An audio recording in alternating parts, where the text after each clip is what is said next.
Hello, my lovelies. Welcome to a Writer's Corner. I apologize for how I sound in advance. I am battling an illness, but I can finally function, so I wanted to make this video. Today, I am going to review the book Little Women by Louisa May Alcott. I chose to review this book because I love the 1994 movie adaptation with such writers as Winona Ryder, Christian Bale, Susan Sarandon, and many other talented actors. I admit, though, I have not seen the 2019 version with Saoirse Ronan and Emma Watson. Is that bad? However, I would like to review the book and not the movies because we all know that the books and movies are nothing alike. Some movie adaptations are so-so, others are terrible, while others are just fantastic. But that is not why we are here. We are here to review the books. So let's get started. Introduction. I read or reread Little Women by Louisa May Alcott. It is a 19th century book about 4 March sisters and their coming of age, which really means they're growing up and making their way into the world. The novel starts off amidst the Christmas season, and it is a Christmas like no other for the March sisters. They have little money to spend, and their dad's not around because he is off fighting a war, the American Civil War, also known as the War between the States. It's obviously not a pleasant time for the sisters, but they're doing the best that they can. Now, I say reread because I first read Little Women when I was in college. But because I was focusing on textbooks, I didn't quite comprehend Little Women at that time, which was a leisurely read for me. I just remember Alcott describing the girls over and over, and that really bored me. However, now that I am no longer reading boring textbooks, I can finally focus on these great books. The little women in this novel are Meg, also known as Margaret, who is 16. She's the oldest and the prettiest and the most mature. And then there's Jo, or Josephine, who is 15. She is tall and thin and very boyish, and her one beauty is her long hair.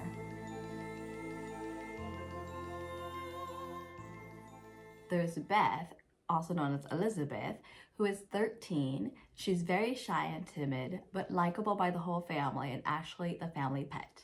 And then there's Amy, who is the youngest. She is 12, very full of herself, of course, but she doesn't like her own nose, and she's also very opinionated.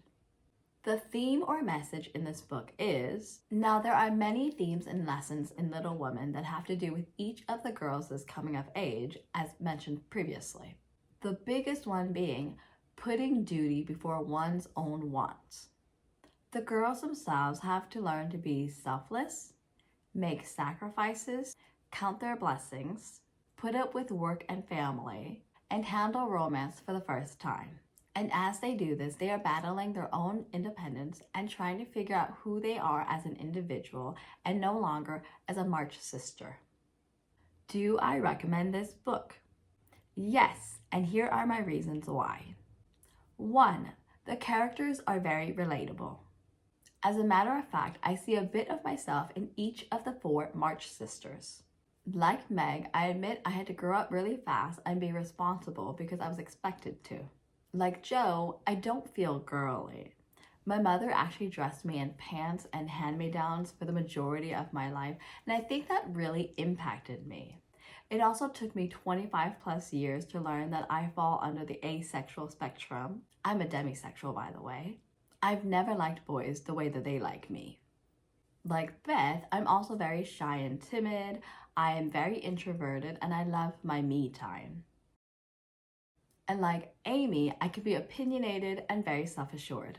I don't agree with people left and right just to seem likable. I've spent many years trying to please people, and it's really harmed my mental health. I've learned to put myself first and do what's best for me, which is what Amy does. Bravo, Amy! 2. There are lessons to learn from each of the sisters as well as Marmee, their mother.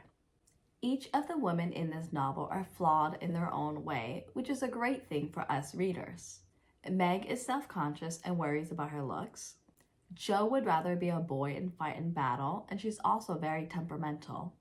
Beth, though shy and timid, is actually jealous of other girls and their pianos. Beth is also afraid of people, and she doesn't like to clean.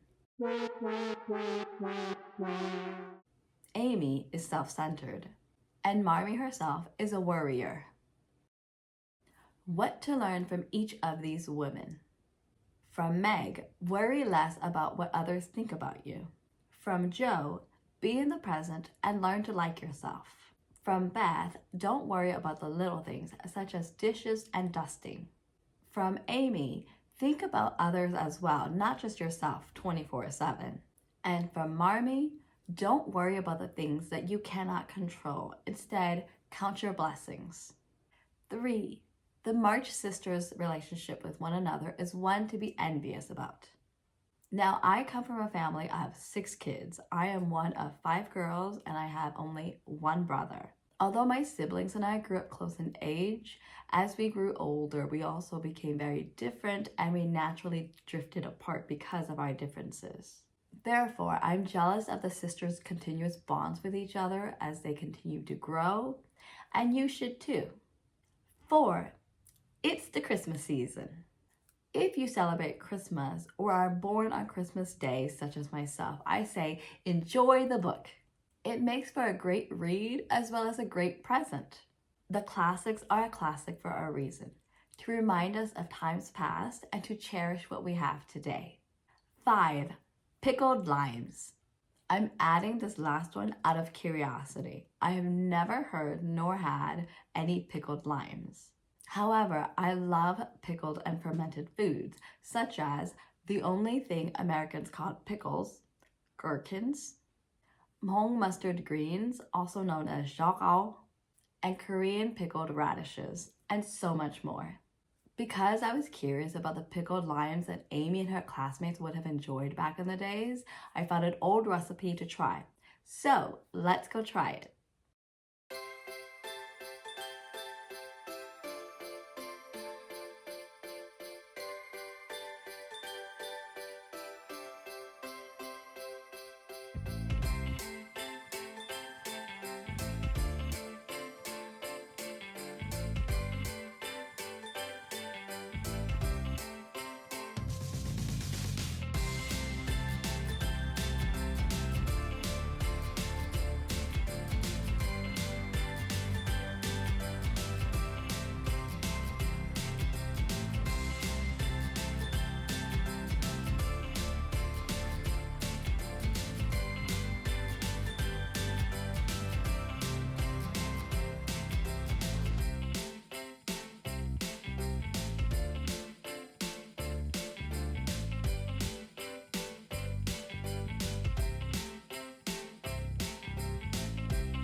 There's so much more I could say about this book, but I'm going to leave it at just these reasons.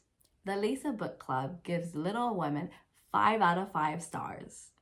The book is real and relatable with life lessons that we could all learn from. The writing is also very fun and enjoyable. I highly recommend this book. In conclusion, I read Louisa May Alcott's Little Women. It is a story about 4 sisters and their coming-of-age experiences during the 1800s in what would soon be the United States. I highly recommend this book, not only because it starts off around the Christmas season, but because of the life lessons it teaches us, the readers.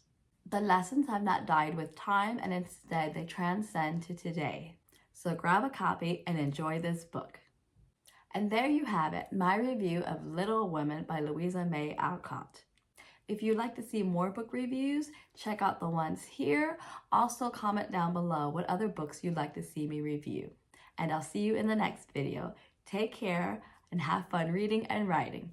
Bye!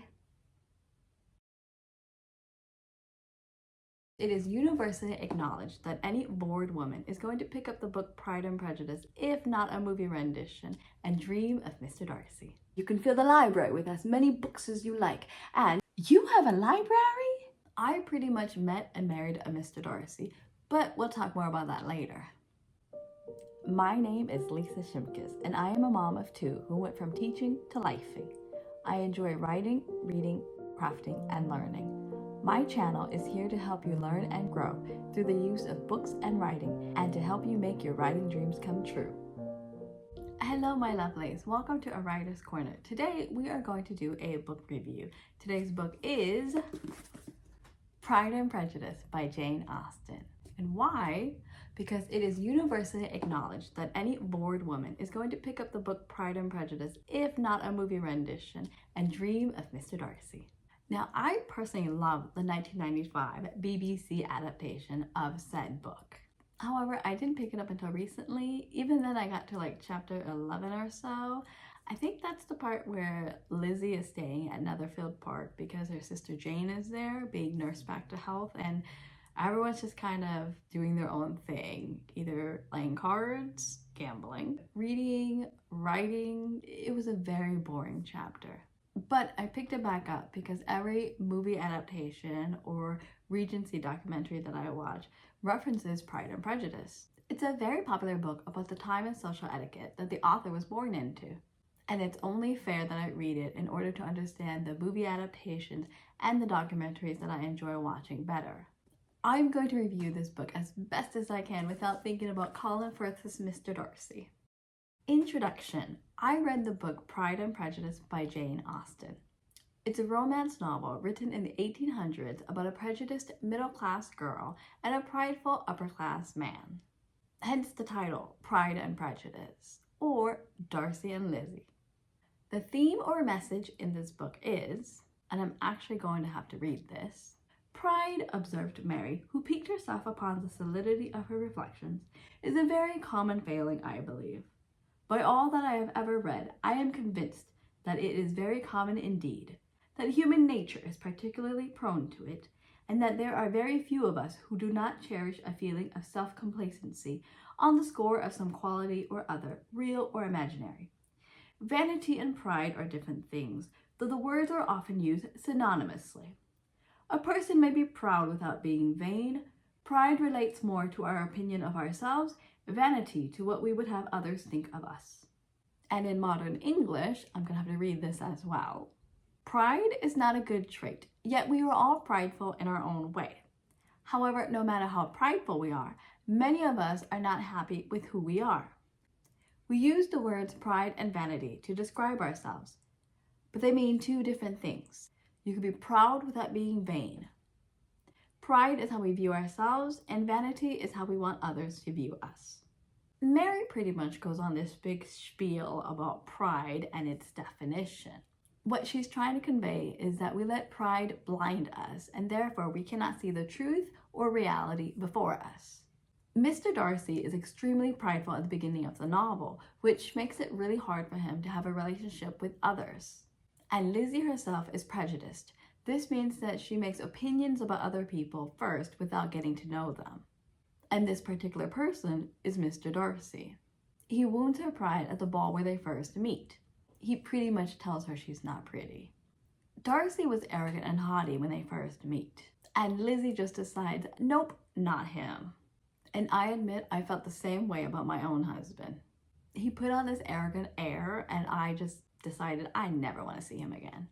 Circumstances brought us back together, and he had to make a better impression on me. Same thing Darcy had to do with Lizzie. I pretty much met and married a Mr. Darcy, but we'll talk more about that later. Do I recommend this book? Yes, in many ways. 1. The book is filled with history. If you're a history nerd like myself, I highly recommend it. Austen pours her reality into her novel. No, I'm not talking about every girl gets a hot, rich man. Austen's reality was every man had to marry in order to have a wife to care for his home.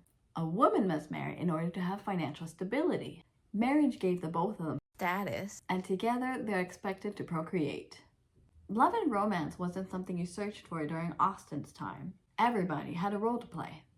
Our heroine, Elizabeth or Lizzie Bennet, was expected to charm any man at all social gatherings, using whatever skills and talents that she has. The most obvious being her ability to socialize and dance. And you're probably going, what? During Austen's time, you had to have some form of money or wealth in order to take part in social gatherings, i.e. balls and dances. Your family also had to have money in order to hire a dance instructor to teach the young boys and girls the latest dance moves.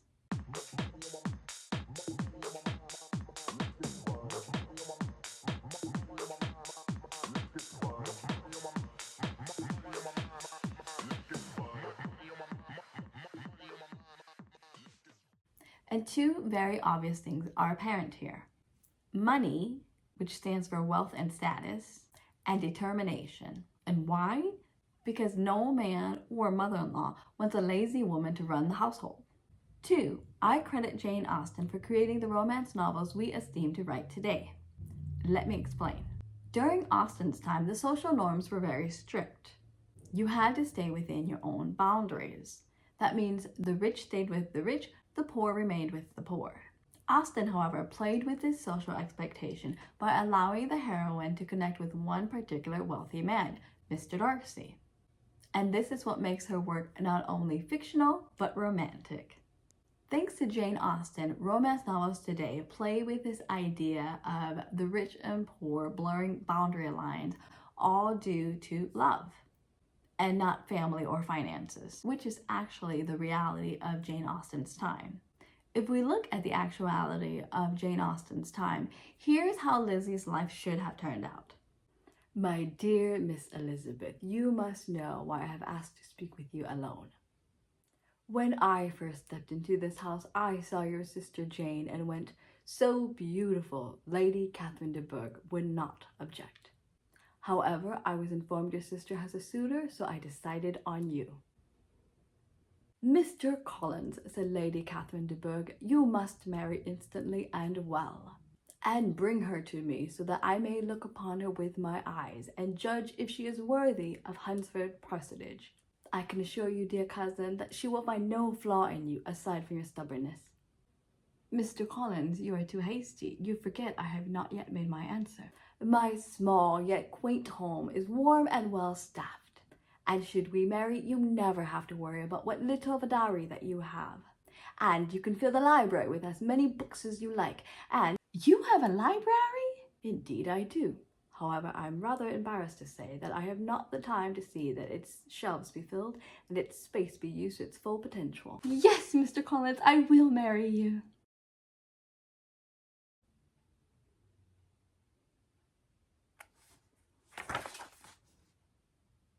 Three, on to the romance. What I love about Pride and Prejudice is the amount of time that Jane Austen gives her heroine and her hero in order to connect. They don't fall in love in 3 days. They don't fall in love in a summer. It actually takes them a year or two. And they don't even like each other in the beginning. Which tells us one big thing. Love takes time. Today, we rush into love. Many of us have childhood traumas that aid us in clinging to the first person who likes us, and then we expect them to marry us and give us our happily ever after. And guess what? No one can make you happy. Only you can make yourself happy. In other words, if you enter a relationship as a strong, secure person, which takes time to become, you may be able to have a lasting relationship. But if you enter a relationship with insecurities and unspoken expectations for the other person, i.e., give me attention, make me happy, you're going to be drowning in misery for years to come. Jane Austen made sure that both of the characters were secure in themselves before taking on the responsibilities that come with marriage. It's a very smart modern thing to do. I do not object. 4. As much as I love Mr. Darcy, he is the epitome of the type of person you do not want to marry. And here's why. Fitzwilliam Darcy, that's his full name by the way, Darcy is just his family name, is very closed off and arrogant. The only people who know him are those who have been with him for a long time, i.e. those who have a long history with him. Other than that, he doesn't trust easily and he doesn't converse easily. In short, he's got some childhood traumas he has yet to face, and you don't want to be dealing with that. And you dreamers may think, well, I can break his tough exterior. No, you can't. Trust me. Take this from someone who married a Mr. Darcy, and others who found themselves married to a brick wall who only thinks about themselves. Not only do you find yourself questioning why it is your Mr. or Mrs. Darcy won't communicate with you, but they won't care about you either. Their only concern is themselves, and you are left alone and heartbroken. And if you're going, then Lisa, how did you do it? Honestly, I left my husband. I took our children and I left him. Only once reality hit my husband in the face that he's not this great, awesome super god whose talents have yet to be noticed, because if he was, I wouldn't have left him, right? Did he start changing? And some days he's still a brick wall. Although he's finally making changes in connecting with me and the kids and communicating with us, it's still a very slow process. And I wish it didn't take 6 years to get to this point. According to John Gottman, for every one negative thing said or done in your relationship, it takes 5 positive ones to make up for the damage. Again, that's a 1-to-5 ratio. This means the other person going out to buy you one gift or one little thing to make up for what they said or did the other night does not equate. And this is how relationships silently fall apart.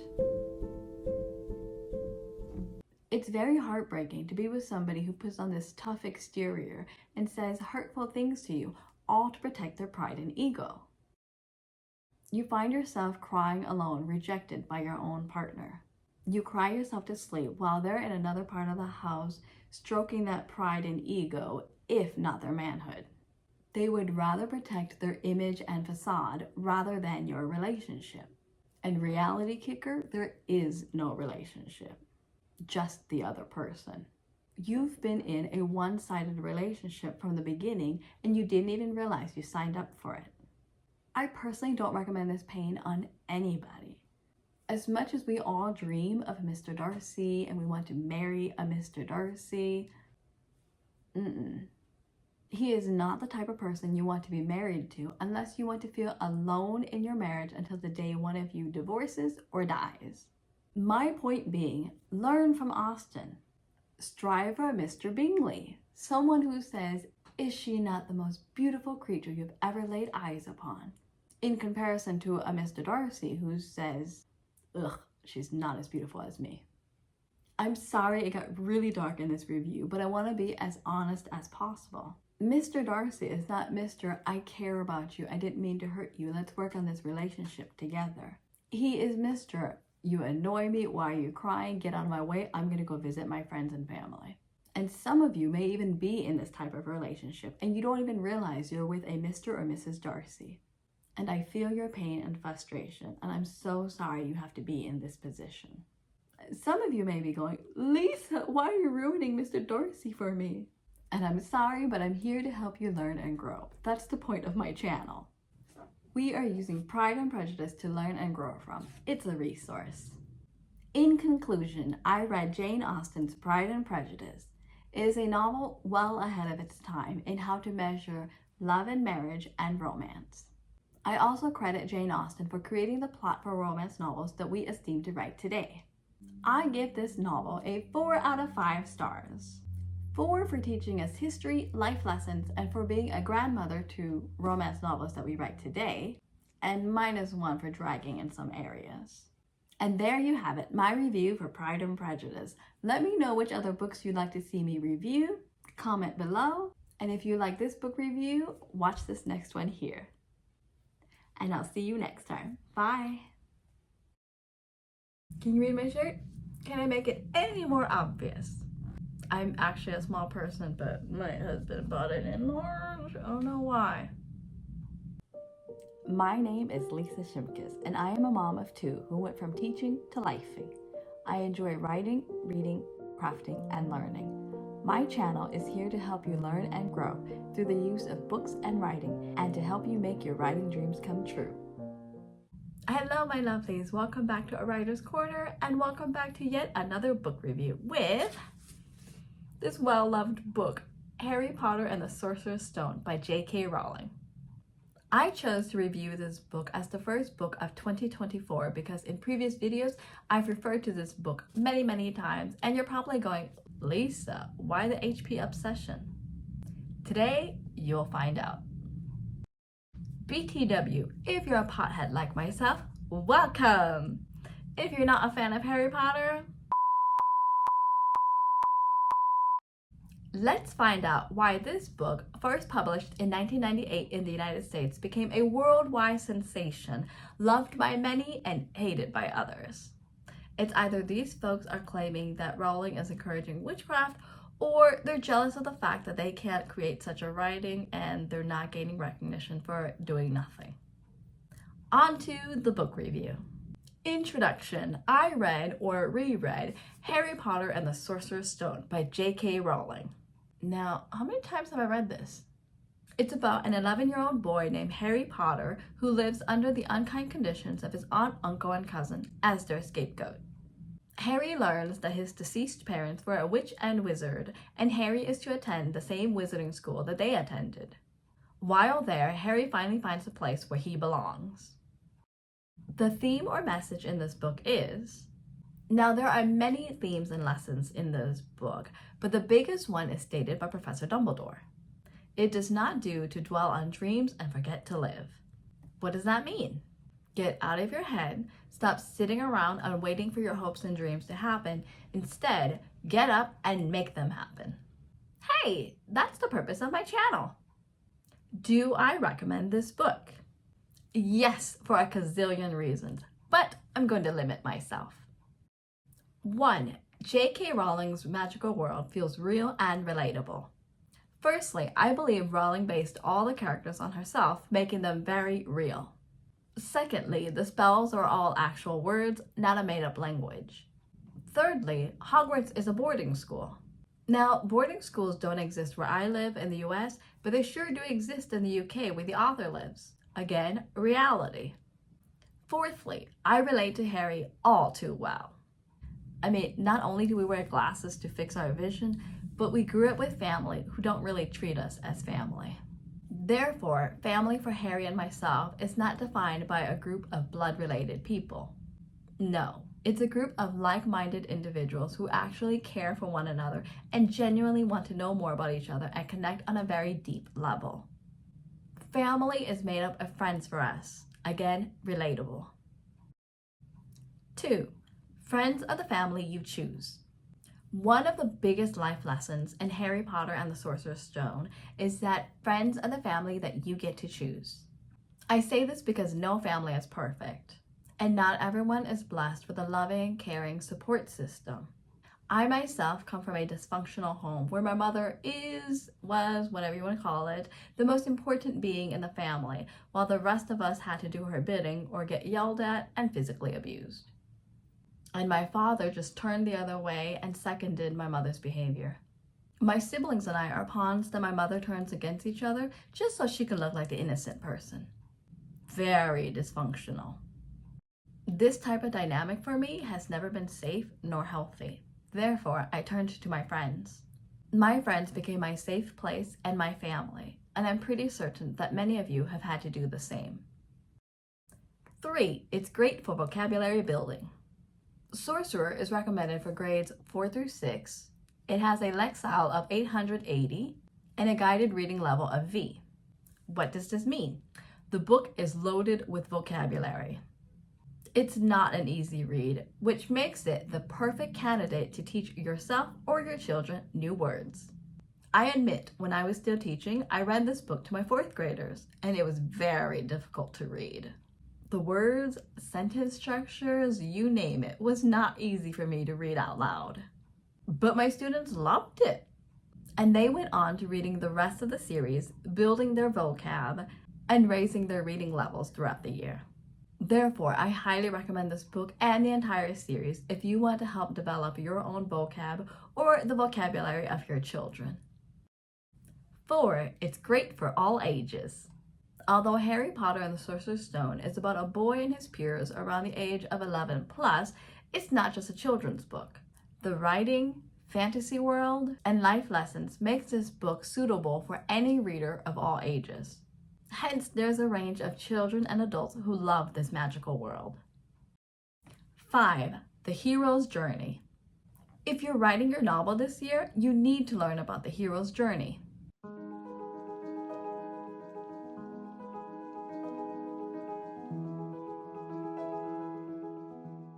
It is a timeless story structure that we have been using since, well, many, many years, ever since we were telling on tales orally.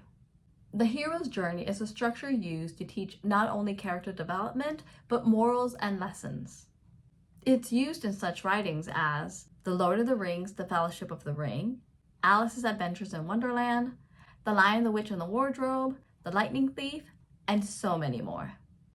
Sorcerer is a great resource to study if you're working on your manuscript. Use it to understand how the hero's journey works and how you can apply it to your writing. In conclusion, I read Harry Potter and the Sorcerer's Stone by J.K. Rowling. It's a book about a boy who learns that magic is real, and this discovery helps him to become the person that he needs to be for the sake of the whole world. So grab a copy and enjoy this book this year. And there you have it, my review for Harry Potter and the Sorcerer's Stone by J.K. Rowling. The Lisa Book Club gives this book 5 out of 5 stars for all the reasons that I've listed and so many more. If there are any other books that you'd like for me to review, please drop them in the comment box below. And don't forget to check out the videos here, and I'll see you in the next video. Thank you, take care, and have fun reading and writing. Bye!